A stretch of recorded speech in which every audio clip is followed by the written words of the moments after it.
My name is Seren, and I can practically set my watch to the moment it happens each summer. It begins with a group text from my mother, Lorraine, a photo of the beach house. The caption always reads the same: "Counting down the days. Can't wait for another unforgettable family trip." There's always a string of heart emojis and a comment from my sister Celeste beneath it. Something like, "Just bought new swimwear for the kids." They're so excited. I stare at the image a few seconds longer than I should. Wide wraparound porch, ocean view hammocks, enough lounge chairs to seat a wedding party. I know the house. My mother rents the same one every year.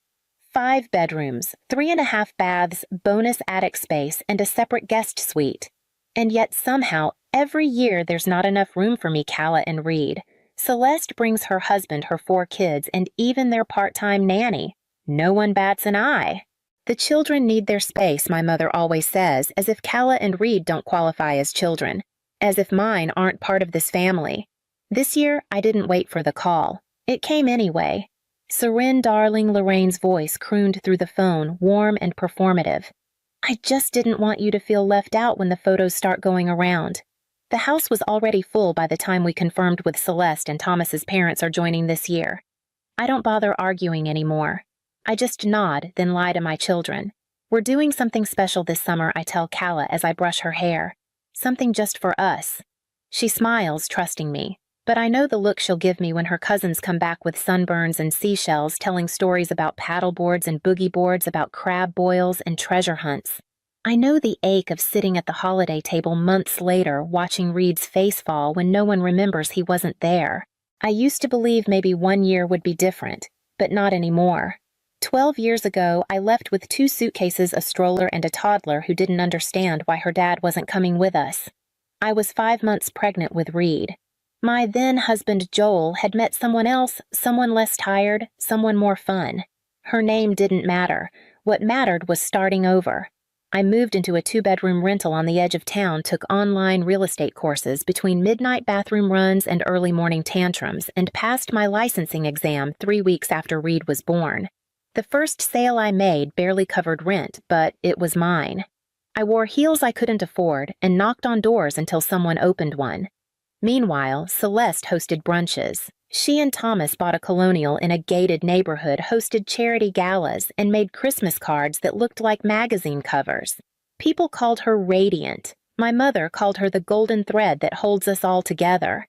When I showed up to family dinners with spit up on my shoulder and my phone buzzing with client texts, I was just Seren, the one who always seemed tired.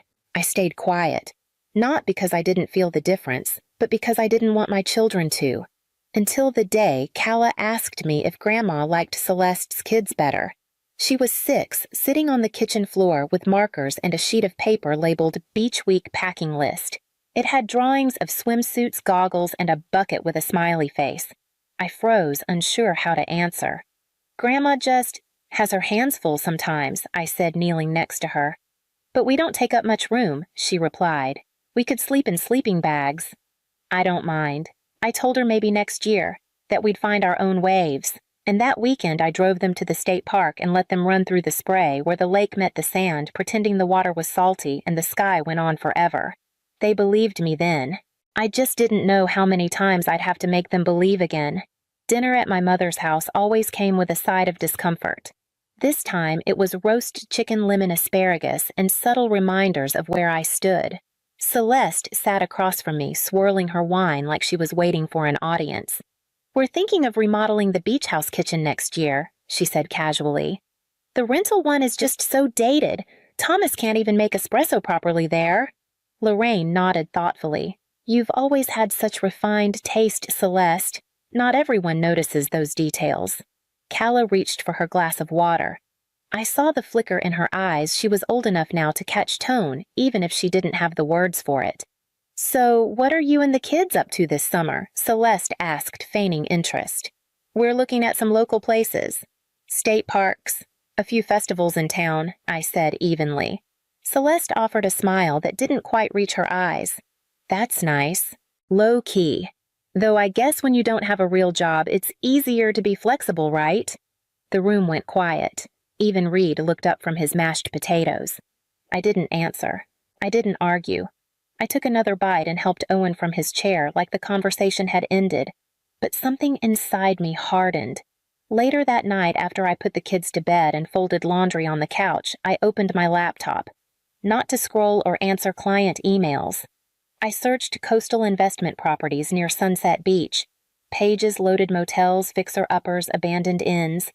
I didn't know what I was looking for, only that I was done making space where none had ever been offered. The words still rang in my ears, real job. I thought of the late nights, the early showings, the deals closed while Reed slept in the car. I didn't want to explain it anymore. I wanted to build something they couldn't ignore, and I wanted to do it without ever needing their permission. The listing didn't look like much at first. Faded photos, a dated sign that read Sea Glen Inn, and an asking price that seemed too high for something with carpet older than me.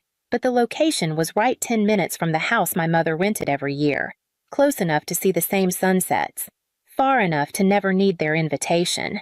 I saved the listing. Then I opened a blank spreadsheet. During the day, I still juggled showings, closings, and school pickups. But at night, when the kids were asleep, I stayed up running numbers. I created tabs for renovation costs, projected bookings, licensing requirements. I researched zoning laws. I watched YouTube videos on boutique hospitality management. I remembered things I hadn't let myself dream about in years. I didn't tell anyone, not my coworkers, not my friends, not even Calla, who noticed I was going to bed later and drinking more coffee than usual. One evening, I sketched out a layout for a 2-bedroom suite, a bunk room for kids, built-in shelves for books and board games, a large window overlooking the ocean. I labeled it Family Suite, Calla and Reed, and highlighted the title in yellow. Just seeing their names there on something made me feel like I was building more than a business. I was building proof that we belonged. I reached out to a former client who now ran a construction company, asked for a rough estimate, then to a lender I trusted. Quietly, carefully, I began threading pieces together. There were moments of doubt, usually after midnight, staring at risk projections. But the ache of all those summers past was louder than my fear. By the end of the month, I had a full proposal. No one clapped. No one said they were proud. But I looked at that plan and saw my kids' names at the center of something that couldn't be taken away. We visited the property on a gray Saturday in February. I told the kids we were going to look at something special but didn't explain further. The parking lot was cracked, the paint on the siding curled at the corners, and the front sign hung slightly crooked. Reed scrunched his nose. "It smells old," he said, "like Grandma's attic." I smiled. It's not what it is that matters. It's what it could be. Inside, the air was cold and stale. The furniture looked like it had been picked from a garage sale 20 years ago. But when I pushed open the doors to the deck, the view stole their breath. A wide stretch of empty beach waves crashing in rhythmic bursts, a quiet horizon that didn't judge or exclude. Calla stood quietly beside me. "We get to come here," I nodded. "Not just come here. We get to make it ours." They wandered the halls with fresh eyes. Reed decided one room should be ocean-themed with murals of whales and jellyfish. Calla wanted fairy lights and a reading nook in the corner of the suite. They argued over pool feature slide or waterfall, then agreed an ice cream bar in the restaurant was non-negotiable. I took notes, every idea scribbled into my worn planner. We ended the visit sitting on the floor of what would become the family suite. No beds, no decor, just bare walls and dust, but Calla leaned her head on my shoulder and whispered, "I think it already feels like home." That night, back at our house, they drew pictures of what the resort might look like. Reed's had palm trees and a sign that said Kids Zone, no grown-ups allowed. Calla's had a curved driveway and fireworks above the rooftop deck. Their drawings went on the fridge, right next to the save-the-date magnet for Grandma's beach house trip. I chose thick cream cardstock with a watercolor print of the shoreline and had each envelope hand-addressed. Inside, the invitation read, "You are warmly invited to a family weekend at Seabrook Haven, a place built for connection, laughter, and new traditions." I signed each one personally and included details about accommodations activities and a gentle note, "All expenses covered. Just bring your stories and your favorite sandals." I mailed over 24 envelopes to cousins, aunts, uncles, even relatives I hadn't seen in years because the beach house had always been too full. I sent one to my father's brother who had quietly drifted away after my parents' divorce. Another to my cousin Nathan, who once told me he stopped coming to family trips because the vibe was too tight. I didn't send one to Lorraine, or to Celeste. It wasn't spite. It was clarity. Calla found out while helping me sort RSVPs at the kitchen table. "Aren't we inviting Grandma and Aunt Celeste?" I paused, then folded an envelope slowly. "Not this time." She blinked. "But they always do the beach trips." "They do," I said gently. "And they'll have theirs this summer too. But this one's different. It's for people who haven't had a chance to come before." Calla looked down at the list of names, tracing her finger over one.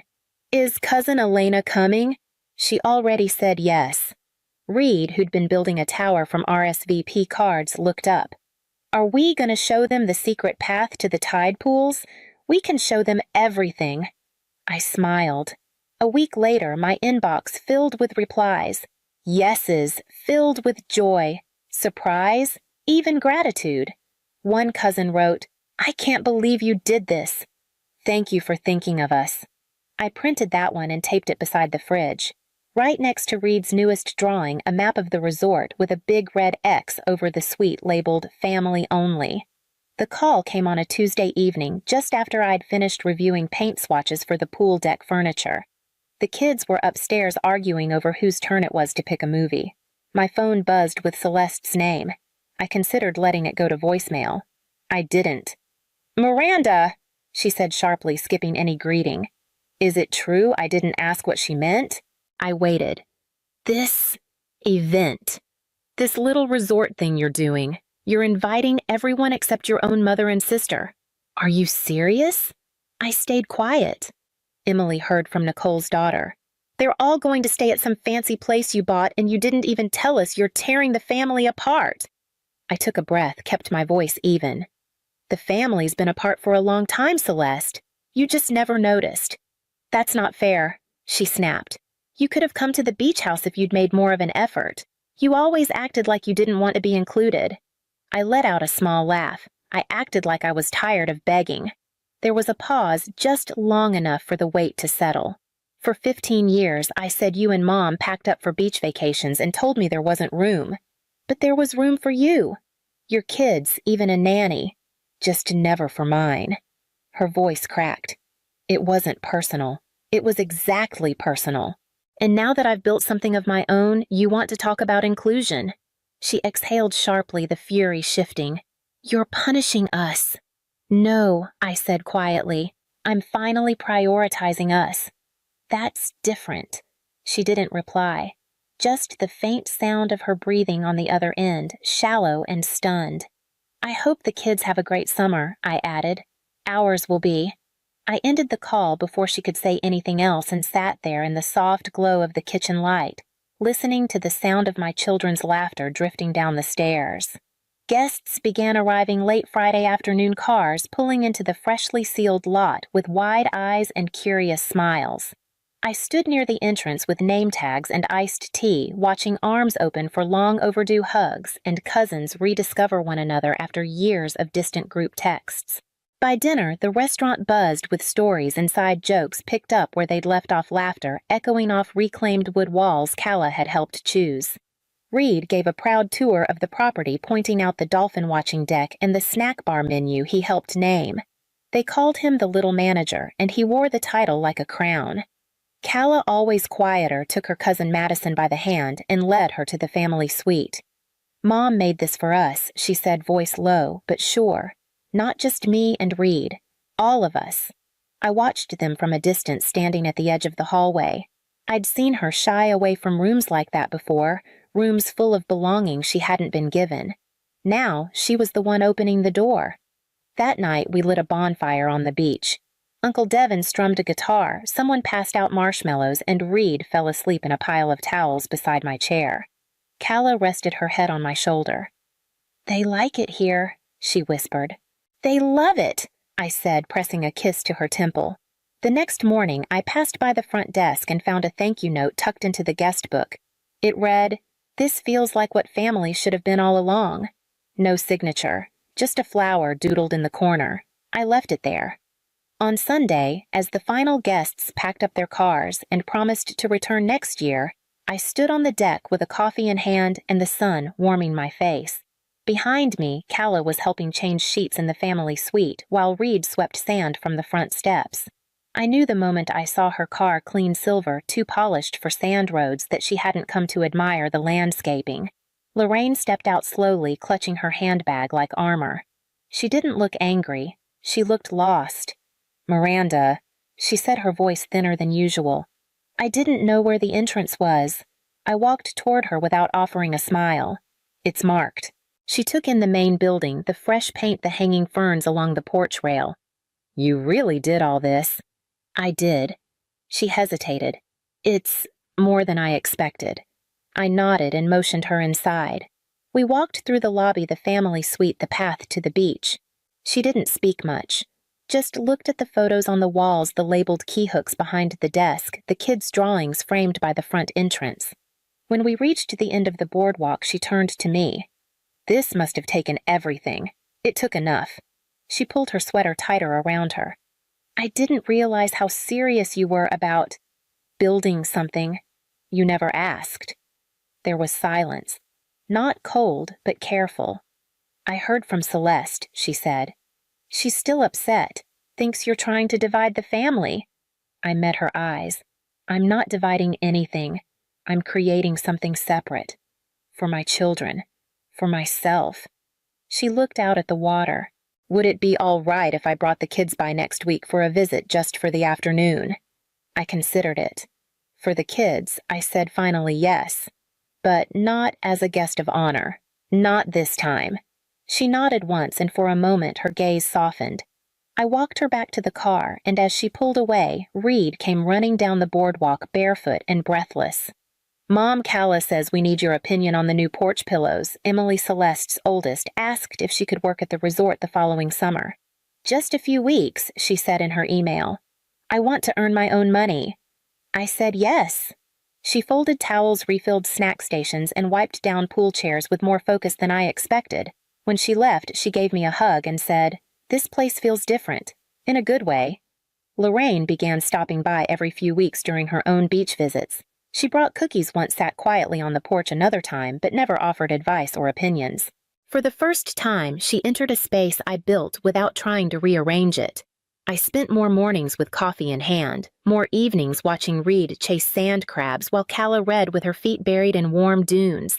The business stabilized, staff settled in, and for once I wasn't waiting for the next blow. The family suite became the most requested room on the property, always booked, always buzzing. We started calling it the strong room among ourselves, not because it was the biggest or fanciest, but because it held everything they said we never had. The email came in mid-June. Celeste wrote that their usual beach house fell through and the kids were hoping to finally see what all the fuss was about. She asked if I had anything available, even just for a few nights. I read it twice. Then I clicked reply. "Hi, Celeste. Thanks for reaching out. We're fully booked for the summer, including the family suite. I hope you enjoy your beach house week." Serene, no bitterness, no performance, just the truth. I printed a copy of that reply, folded it neatly, and slid it behind the glass of the sign at the front desk. The sign Calla helped design last winter. It read, "For everyone who was told no room, this place is yours now." Later that evening, as I refilled the lobby candy jar, a little girl tugged her mother's hand and pointed to it. "Does that mean me?" Her mother smiled. "Yes, baby, it means you.